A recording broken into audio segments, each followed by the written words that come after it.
திருப்பூர் கொடிகாத்த குமரனை தெரியும், கப்பலோட்டிய தமிழனை தெரியும், செக்கெழுத்த செம்மனை தெரியும். அன்பிற்கினியவர்களே, நம்முடைய முன்னோர்கள் இந்த இந்திய சுதந்திரத்திற்காக வேண்டிய அரும்பாடுபட்ட எத்துணை வரலாறுகள் எனக்கு தெரியும். எத்துணை வரலாறுகள் எனக்கு தெரியும். நம்முடைய நெஞ்சை நாம் தொட்டு பார்த்தால் நமக்கு கண்டிப்பாக தெரியும். நாம் அவ்வளவாக எந்த வரலாறுகளையும் நான் தெரிந்து கொள்ளவில்லை, அல்லது எனக்கு தெரிவிக்கப்படவில்லை, அல்லது நான் தெரிந்து கொள்வதற்கு வசதியாக அது காட்டப்படவில்லை, மறைக்கப்பட்டிருந்தது என்று சொல்லலாம். அதுதான் நிதர்சனமான உண்மை. அன்பிற்கினியவர்களே, இஸ்லாமியர்களுடைய தியாகம் இந்த இந்திய சுதந்திரத்திலே, இந்தியா விடுதலை அடைந்ததிலே இஸ்லாமியனுடைய தியாகங்கள் இருக்கிறது. அது கொஞ்ச நஞ்சம் அல்ல.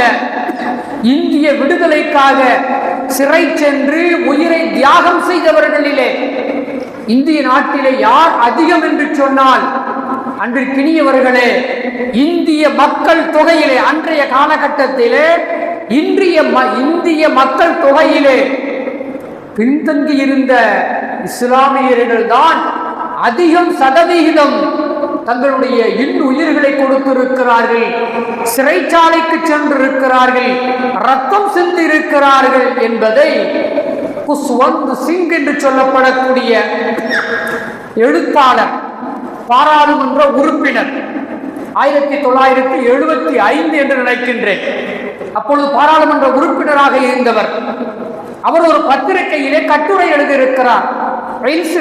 என்று சொல்லப்படக்கூடிய வீக்லி பத்திரிகை, வாராந்திர பத்திரிகை. அந்த பத்திரிகையிலே அந்த செய்தியை சொல்லி எழுதியிருக்கிறார் என்பதை நாம் பார்த்தோம். 29/13/1975 அந்த கட்டுரை வெளியானதாக நாம் வரலாறுகளிலே பார்த்தோம்.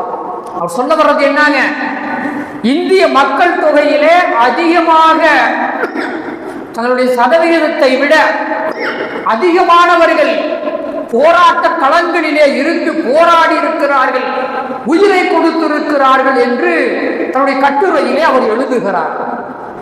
ஆனால் நமக்கு தெரியுங்களா, இந்த கட்டுரை எழுதப்பட்டது கூட மறைக்கப்பட்டு போனது. இப்போ சுதந்திரம் அடைந்ததற்கு பிறகு எழுதப்பட்ட கட்டுரை, அதுவும் இஸ்லாமியர் எழுதிய கட்டுரை அல்ல. குஷ்வந்த் சிங் என்று சொல்லப்படக்கூடிய ஒரு பாராளுமன்ற உறுப்பினர் அவர் எழுதியிருக்கிற கட்டுரை அது வரலாற்றிலே மறைக்கப்பட்டிருக்கிறது என்பதை நாம் பார்க்கிறோம்.